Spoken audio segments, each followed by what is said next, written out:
Hello बच्चों, कैसे हो आप लोग। देखो, हम लोग अभी काइनेमेटिक्स पढ़ रहे थे। काइनेमेटिक्स लास्ट लेक्चर में हम लोगों ने पढ़ा था। वहाँ पर हम लोग एवरेज स्पीड और एवरेज इंस्टेंटेनियस स्पीड की बात की थी। अब देखो, कुछ स्पीड के ऊपर बेस्ड हम लोगों को न्यूमेरिकल करना है, जो मैंने आपके लिए यहाँ पर लिखे हैं। तो इनको करना शुरू करते हैं। देखो बेटा, यहाँ पर फर्स्ट हाफ में एक ऑब्जेक्ट है, उसने मान लो ए से बी तक ट्रेवल किया। ये बी मान लो, ये सी मान लो। तो ए से बी तक उसने फर्स्ट हाफ, या बोल सकते हैं फर्स्ट 1/3 डिस्टेंस जो है उसने ट्रेवल किया 10 मीटर पर सेकेंड की स्पीड से। और सेकेंड 2/3 डिस्टेंस जो है बेटा उसने ट्रेवल किया 20 मीटर पर सेकेंड की स्पीड से। तो आपको एवरेज स्पीड निकालनी है। अब एवरेज स्पीड का एक फॉर्मूला आपको पता होता है, स्पीड इक्वल टू क्या होता है, टोटल डिस्टेंस एवरेज स्पीड का अपॉन टोटल टाइम। अब देखो, टोटल डिस्टेंस कितनी है आपके पास, तो टोटल डिस्टेंस ये है 1/3, ये है 2/3। मान लो कि इसको x/3 बोल दिया आपने, तो इसको कितना बोल सकते हो, 2x/3। ठीक है, तो यहाँ पर टोटल डिस्टेंस को हम लोग लिख देते हैं ऊपर x/3 प्लस 2x/3। आ रही बात समझ में। अब बात करते हैं टोटल टाइम की। देखो, टोटल टाइम कैसे फाइंड आउट करना पड़ेगा। मान लो फर्स्ट हाफ का टाइम जो है आपका t1 है, सेकेंड हाफ का है t2। तो t1 टाइम के लिए बेटा क्या होगा, डिस्टेंस अपॉन वेलोसिटी। देखो, डिस्टेंस क्या होगी यहाँ पर, इसके लिए डिस्टेंस होगी आपकी x/3 और वेलोसिटी कितनी है 10। तो ये इसकी t1 की वैल्यू आपके पास मिली। और t2 की वैल्यू आपके पास क्या होगी यहाँ पर, देखो डिस्टेंस अपॉन वेलोसिटी। डिस्टेंस कितनी है यहाँ पर, डिस्टेंस है 2x/3 और वेलोसिटी कितनी है 20। तो इससे इसको कैंसिल किया तो यहाँ पर भी कितना आ गया 10। तो यहाँ पर आपने इसको पुट कर दिया x/3, या 10 को इससे मल्टीप्लाई कर दो x/30 प्लस x/30। ठीक है, अब यहाँ पर ये जो आपके पास वैल्यूज आई है बेटा, इसको आपको सॉल्व करना है। और देखो सॉल्व कैसे करोगे, यहाँ पर इसको सॉल्व करना है तो ऊपर एलसीएम वगैरह लेके कट कर दो, तो ऊपर आएगा नीचे यहाँ पर 3, यहाँ पर 3x डिवाइडेड बाय नीचे आएगा 30, ऊपर आएगा 2x। ठीक है, तो 3 से 30 गया बेटा 10 टाइम, x से x गया, तो बचा गया आपके पास यहाँ पर। देखो, ऊपर तो बचा 3, नीचे बचा 2 इंटू, और ये 10 ऊपर चला गया, तो कितना आया आपके पास 15 मीटर पर सेकेंड। ये आपकी एवरेज स्पीड हो गई। कितना आया, 15 मीटर पर सेकेंड, जो आपकी एवरेज स्पीड हो जाती है। ठीक है, अब अगला क्वेश्चन है हमारे पास। नेक्स्ट क्वेश्चन है, देखो यहाँ पर बात की गई है, ये फर्स्ट हाफ की बात कर रहे हैं। फर्स्ट हाफ में कोई ऑब्जेक्ट है जो 36 किलोमीटर पर हार की स्पीड से चल रहा है, और अगले सेकेंड हाफ को भी बेटा उसने क्या किया है, 2 पार्ट में डिवाइड कर दिया है। ठीक है, अगले सेकेंड पार्ट को उसने 2 हाफ में डिवाइड कर दिया है। 2 हाफ कौन कौन से, पहला तो होगा 20 किलोमीटर पर हार और सेकेंड होगा 30 किलोमीटर पर हार। अब देखो, फर्स्ट हाफ और सेकेंड हाफ क्या समझ में आ रहा है। फर्स्ट हाफ मतलब डिस्टेंस सेम होगी, तभी तो फर्स्ट हाफ सेकेंड हाफ, मतलब मान लो ये x चलेगा तो सेकेंड हाफ में भी तो x चलेगा। तो यहाँ पर डिस्टेंस सेम, और जब भी डिस्टेंस सेम होगी, मैंने आपको बताया कौन सा फॉर्मूला लगाना है, 2v1v2 upon v1 plus v2। तो क्या लगा देंगे यहाँ पर 2 इंटू, यहाँ पर कितना होगा बच्चों, 20 इंटू 30 अपॉन 20 प्लस 30, कितना हो गया यहाँ पर 4 और 12 50, ये 5 से गया बेटा, यहाँ पर 224 किलोमीटर पर हार की स्पीड से। देखो 24 किलोमीटर पर हार आपके पास ये वाली वैल्यू आ गई सेकेंड हाफ की, 24 किलोमीटर पर हार की स्पीड से। और फर्स्ट हाफ की क्या है, 36 किलोमीटर पर हार। लेकिन ये जो फर्स्ट हाफ टाइम के लिए यहाँ पर दिया गया है, ये देखो, ये जो है ये फर्स्ट हाफ टाइम के लिए दिया गया है। तो देखो सेकेंड हाफ टाइम के लिए कितना हुआ, 24 किलोमीटर पर हार। यहाँ पर क्या बात हो रही थी, first half distance second half distance. यहाँ पर क्या हो रही है, first half time second half time. और जब भी मैंने आपको बोला है कि फर्स्ट हाफ और सेकेंड हाफ टाइम मतलब टाइम को डिवाइड किया गया है 2 हाफ में, तो कौन सा फॉर्मूला लगाओगे, v1 प्लस v2 अपॉन 2। तो बेटा यहाँ पर कितना हो जाएगा, 36 प्लस 24 डिवाइडेड बाय 2, कितना हो गया, ये हो गया 16। और फाइनली सॉल्यूशन कितना आ जाएगा आपके पास, 30 किलोमीटर पर हार की स्पीड। इस स्पीड से ये ऑन एन एवरेज स्पीड से आगे ट्रेवल करेगा। देखो यहाँ पर ध्यान रखना, 2v1v2 2v1 v2 upon v1 plus v2 कब लगाना है, जब दोनों हाफ की डिस्टेंस सेम हो, और v1 प्लस v2 अपॉन 2 कब लगाना है, जब दोनों हाफ का टाइम सेम हो। आ रही बात समझ में? हाँ तो बच्चों अब हमारा अगला टॉपिक है वेलोसिटी। देखो वेलोसिटी को किस तरीके से पढ़ते हैं हम लोग, जब भी वेलोसिटी की बात करते हैं हम लोग, देखो स्पीड में हम लोग लिखते हैं डिस्टेंस अपॉन टाइम, यहाँ पर क्या लिखेंगे हमेशा, डिस्प्लेसमेंट अपॉन टाइम। ठीक है, जब भी डिस्प्लेसमेंट अपॉन टाइम की बात हो रही है मतलब वेलोसिटी की बात हो रही है। देखो स्पीड और वेलोसिटी में क्या डिफरेंस है बच्चों, स्पीड जो है ना विदाउट डायरेक्शन है, और वेलोसिटी है जो विद डायरेक्शन है। मैग्नीट्यूड दोनों का सेम होता है, लेकिन वहां पर दोनों की डायरेक्शन का अंतर है बस। वेलोसिटी में आप डायरेक्शन की बात करते हो, स्पीड में आप डायरेक्शन की बात नहीं करते हो। अब वेलोसिटी जो है वो भी चार टाइप की होती है हमारे पास। यूनिफॉर्म वेलोसिटी, देखो बच्चों जब भी यूनिफॉर्म वेलोसिटी की बात करोगे, यूनिफॉर्म वेलोसिटी क्या होती है, यूनिफॉर्म वेलोसिटी में हम लोग बोलेंगे, जैसे यूनिफॉर्म स्पीड में बोला था equal distance in equal interval of time, यहाँ पर क्या बोलेंगे, equal displacement in equal interval of time. तो equal displacement in equal interval of time, ठीक है, यही आपका क्या हो जाएगा, यूनिफॉर्म वेलोसिटी। अब देखो यूनिफॉर्म वेलोसिटी में अगर आप कोई ऑब्जेक्ट देखो ऐसे चल रहा है कि अगर इक्वल डिस्टेंस ट्रेवल कर रहा है, मान लो कि ये 100 किलोमीटर है, ये 100 किलोमीटर है और ये भी 100 किलोमीटर है, अगर equal distance equal interval of time में कवर कर रहा है बच्चों, तो क्या इसकी जो वेलोसिटी है वो क्या हो गई, कांस्टेंट हो गई। मतलब कि 100 की स्पीड से ही तो चल रहा होगा, हर घंटे की स्पीड से, हर घंटे में 100 किलोमीटर पर आवर की स्पीड से चल रहा होगा, तभी तो ये सेम स्पीड से ट्रेवल कर रहा होगा। और जब वेलोसिटी कांस्टेंट होगी तो यहाँ पर क्या इसकी स्पीड अप स्पीड डाउन हो रही है, नहीं हो रही है। तो इस सिचुएशन में क्या बोल सकते हैं हम लोग, इसका एक्सेलरेशन जो होगा वो क्या होगा, जीरो होगा। तो यूनिफॉर्म वेलोसिटी जो होती है इसमें एक्सेलरेशन जीरो होता है, और एक्सेलरेशन जीरो होने की वजह से ये एक स्ट्रेट लाइन मोशन होता है, स्ट्रेट लाइन मोशन हो गया। ठीक है, अब बात करते हैं नॉन यूनिफॉर्म वेलोसिटी। देखो नॉन यूनिफॉर्म वेलोसिटी क्या है बच्चों, unequal displacement in equal interval of time. तो अनइक्वल में मान लो कि यहाँ पर 200 कर दिया, यहाँ पर आपने वापस से 100 कर दिया, तो देखो अनइक्वल डिस्प्लेसमेंट हो रहा है। मतलब पहले यहाँ पर स्पीड फिक्स थी, फिर इसके बाद इसकी स्पीड बढ़ी, फिर कम हो गई, तो अनइक्वल डिस्प्लेसमेंट हो रहा है। Unequal displacement unequal interval of time में हो रहा है, इक्वल इंटरवल ऑफ टाइम में हो रहा है, तो यहाँ पर इसको क्या बोलेंगे, non uniform velocity. Non uniform velocity क्या है, unequal displacement in equal interval of time. अब देखो जब यहाँ पर वेलोसिटी जो है वो चेंज हो रही है, तो क्या वेलोसिटी कांस्टेंट होगी, नहीं होगी। तो वेलोसिटी क्या होगी, चेंज हो जाएगी। और जब भी चेंज इन वेलोसिटी की बात करते हैं हमें क्या मिलने वाला है, एक्सेलरेशन। मतलब एक्सेलरेशन जो होगा वो नॉन जीरो होगा। एक्सेलरेशन क्या होगा बच्चों, नॉन जीरो होगा। आ रही बात समझ में? तो यहाँ पर हम लोगों को क्या बात करनी है, जब भी वेलोसिटी जो है चेंज होगी तो वहां पर एक्सेलरेशन क्या होगा, नॉन जीरो होगा। आ रही बात समझ में?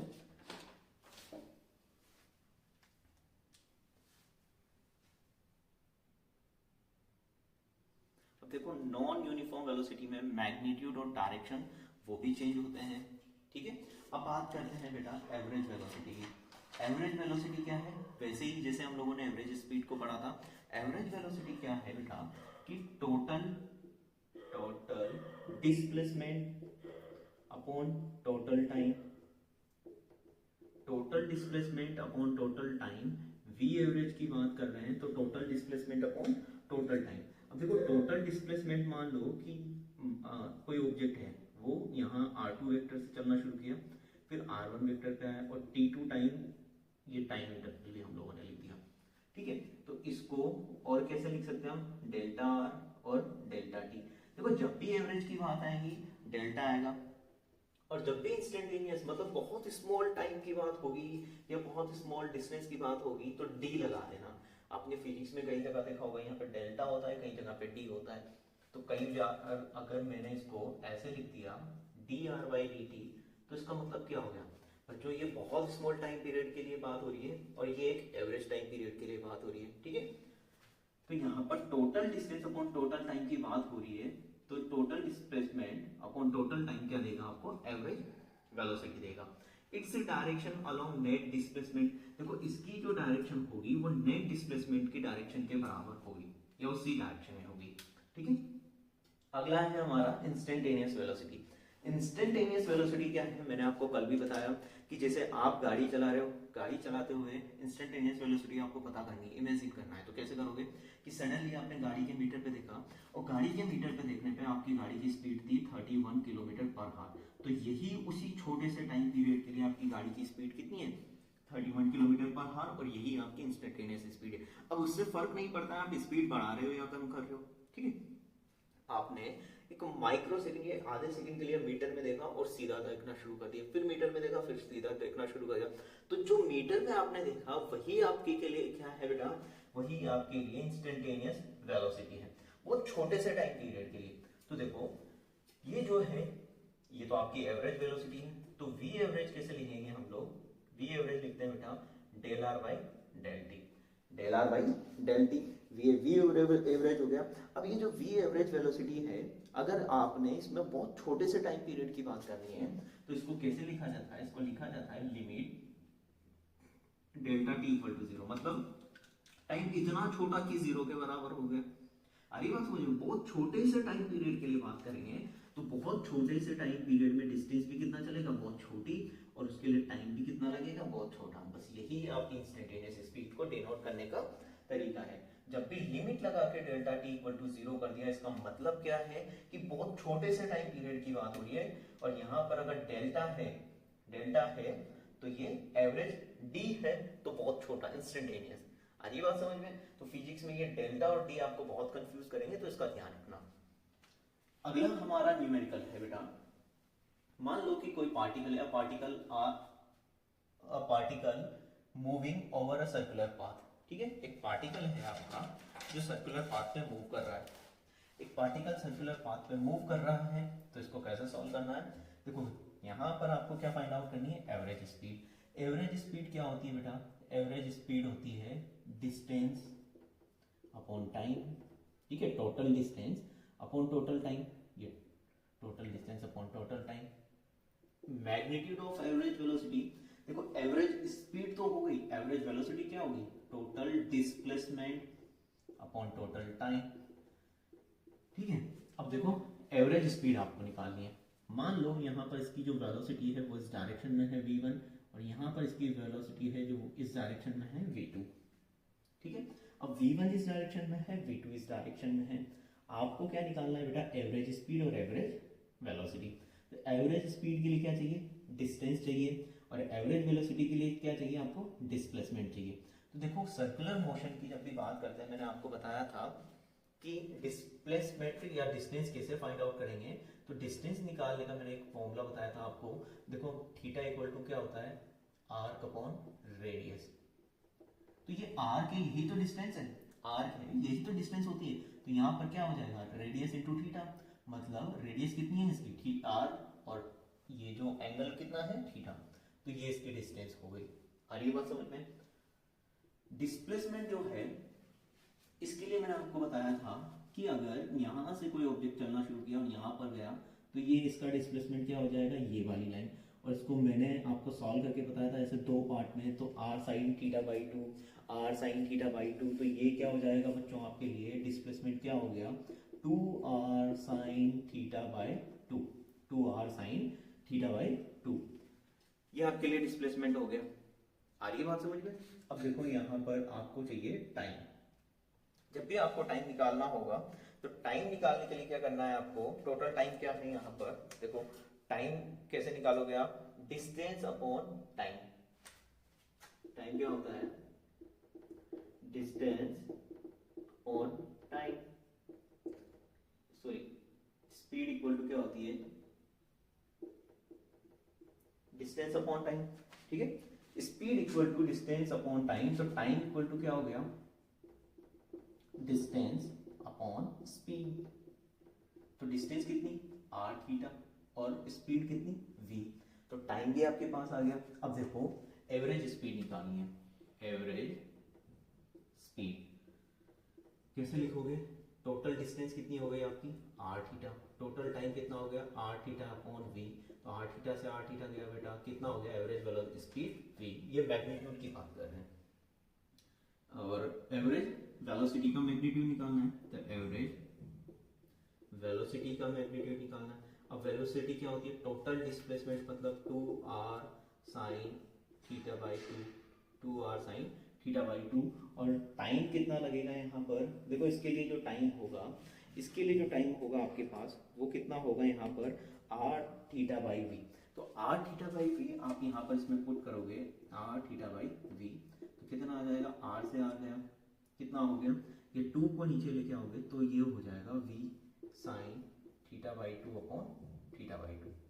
आ रही बात समझ में, ये इसके लिए एवरेज वेलोसिटी हो जाएगी, क्योंकि ये 2 जो है इसको नीचे लेके आ गए हम लोग। ये इस तरीके से सॉल्व किया हम लोगों ने। अब बात करते हैं magnitude of change in velocity. Change in velocity का मैग्नीट्यूड आपको चाहिए। देखो मैग्नीट्यूड चेंज इन वेलोसिटी का कैसे निकालोगे बच्चों, चेंज इन वेलोसिटी का मैग्नीट्यूड ये हो गया आपके पास v2 माइनस v1, ठीक है। चेंज इन वेलोसिटी का मैग्नीट्यूड क्या, इसको हम लोग ऐसे लिख सकते हैं v2 वेक्टर प्लस माइनस का v1 वेक्टर, ठीक है। तो मान लो अगर आपके पास ये v1 वेक्टर है, ये v2 वेक्टर है, जो हम लोगों ने यहाँ पर बनाए हुए हैं, दोनों के बीच में एंगल कितना है, थीटा एंगल है, तो यहाँ पर ये थीटा एंगल बना दिया। अभी अगर माइनस v1 की बात करेंगे तो क्या माइनस v1 इस ऑपोजिट डायरेक्शन में होगा, माइनस का v1 वेक्टर, ठीक है। माइनस का v1 वेक्टर यहाँ होगा तो ये थीटा है, तो ये कितना हो गया 180 माइनस थीटा, और यही इसकी रिजल्टेंट डायरेक्शन होगी, ठीक है। मतलब r रिजल्टेंट जो होगा इसका ये होगा।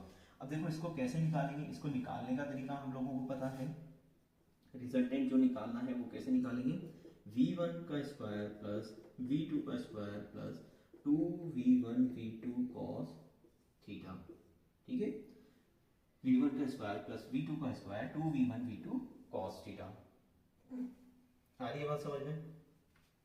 अब यहाँ पर एक चीज मुझे बताओ कि अगर आपके पास दोनों के मैग्नीट्यूड जो हैं, दोनों के मैग्नीट्यूड जो हैं सेम हो, v1 और v2 के मैग्नीट्यूड सेम हो, v1 का मैग्नीट्यूड किसके बराबर हो, v2 के मैग्नीट्यूड के बराबर हो, तो क्या दोनों को v लिख सकते हैं, तो हम लोगों ने यहाँ लिख दिया v का square plus 2 v into v और cos। अब देखो इनके बीच में एंगल कितना है 180 माइनस थीटा, ठीक है, 180 माइनस थीटा, और ये इसका अंडर रूट लगा दिया, कितना हो गया 2v square plus 2v square cos 180 minus theta. अब cos 180 माइनस, हाँ तो बच्चों अब आगे के क्वेश्चन करना शुरू करते हैं, जो प्रैक्टिस हम लोग कर रहे थे उसी में आगे चलना शुरू करते हैं। बात करते हैं कि हेक्सागन आपको गिवन है, तो find point magnitude of displacement. देखो आपको डिस्प्लेसमेंट फाइंड आउट करना है और एवरेज वेलोसिटी फाइंड आउट करनी है हर एक पॉइंट की। तो मान लो हम लोगों ने पहला कंसीडर किया है ए टू बी जाने का, ठीक है। अब ए से बी जाने के लिए जो टोटल डिस्टेंस इसने कवर किए बेटा, या डिस्प्लेसमेंट इसने कवर किया है वो कितना है ए, ठीक है। तो टाइम कैसे निकालोगे, टाइम इक्वल टू क्या होता है distance upon velocity, speed. Time क्या होगा डिस्टेंस अपॉन स्पीड, तो डिस्टेंस कितनी है बेटा यहाँ पर a, ठीक है। और मान लो ये v वेलोसिटी से चल रहा है, कितनी वेलोसिटी से चल रहा है v वेलोसिटी से चल रहा है, तो a से b तक इसका डिस्प्लेसमेंट है a और टाइम आपके पास आ गया। तो आपको एवरेज वेलोसिटी चाहिए, तो एवरेज वेलोसिटी क्या होगी, सॉरी एवरेज स्पीड चाहिए, क्या चाहिए एवरेज वेलोसिटी चाहिए। तो एवरेज वेलोसिटी के लिए क्या होगा डिस्प्लेसमेंट अपॉन टाइम, ठीक है। अगर एवरेज स्पीड होती तो क्या होता है डिस्टेंस अपॉन टाइम, यहाँ पर एवरेज वेलोसिटी चाहिए तो डिस्प्लेसमेंट अपॉन टाइम। अब डिस्प्लेसमेंट कितना है आपके पास a और टाइम कितना है आपके पास बेटा a बाई v, तो कितना आ गया यहाँ पर a से कैंसिल, कितना आया v एवरेज वेलोसिटी रहेगी a से b तक। अब मान लो कि ये ट्रेवल करके a से आ गया बेटा c तक, ठीक है, a टू c। तो a टू c के लिए आपके पास जो डिस्प्लेसमेंट होगा, हमेशा याद रखना एक डायरेक्ट, ये जो हेक्सागन होता है इसमें ये जो वाली डिस्टेंस होती है इसको लिखा जाता है बेटा √3 है। ये जो डिस्टेंस होगी आपकी ये होगी 2 है, और ये जो डिस्टेंस होगी आपकी ये होगी √3 है, ठीक है। इसको रट के रखना, याद रख लेना अच्छे से। तो डिस्प्लेसमेंट कितना होगा √3 है, क्योंकि डिस्प्लेसमेंट तो स्ट्रेट लाइन होगी हमेशा। और यहाँ पर टाइम कितना लगेगा, टाइम होगा बेटा डिस्टेंस अपॉन स्पीड। अब देखो यहाँ पर डिस्टेंस कितनी है, ये a, फिर यहाँ से आया तो ऐसे होगा ना, तो कितना चला 2a, और स्पीड कितनी थी v। अब देखो हम लोगों को निकालना है v एवरेज, निकालना है इसका। तो एवरेज वेलोसिटी निकालने के लिए क्या होगा, डिस्प्लेसमेंट अपॉन टाइम। ठीक है, तो डिस्प्लेसमेंट कितना है हमारे पास √3a, और टाइम कितना है 2a/v। तो a से a गया, कितना हो गया √3/2 v आपके पास वेलोसिटी आ गई। ठीक है, अगला बात करते हैं a to b, a to c चले गए, अब a से d तक जाना है। तो a to d जाना है बच्चों, तो a to d के लिए डिस्प्लेसमेंट कितना होगा, यहाँ पर डिस्प्लेसमेंट तो हो गया आपका 2a, और डिस्टेंस क्या होगा, टाइम क्या होगा आपके पास, टाइम होगा डिस्टेंस अपॉन स्पीड। अब देखो डिस्टेंस कितनी है आपके पास a b, ये एक और है 3a, और स्पीड कितनी थी इसकी, कांस्टेंट स्पीड से चल रहा है, v स्पीड से चल रहा है।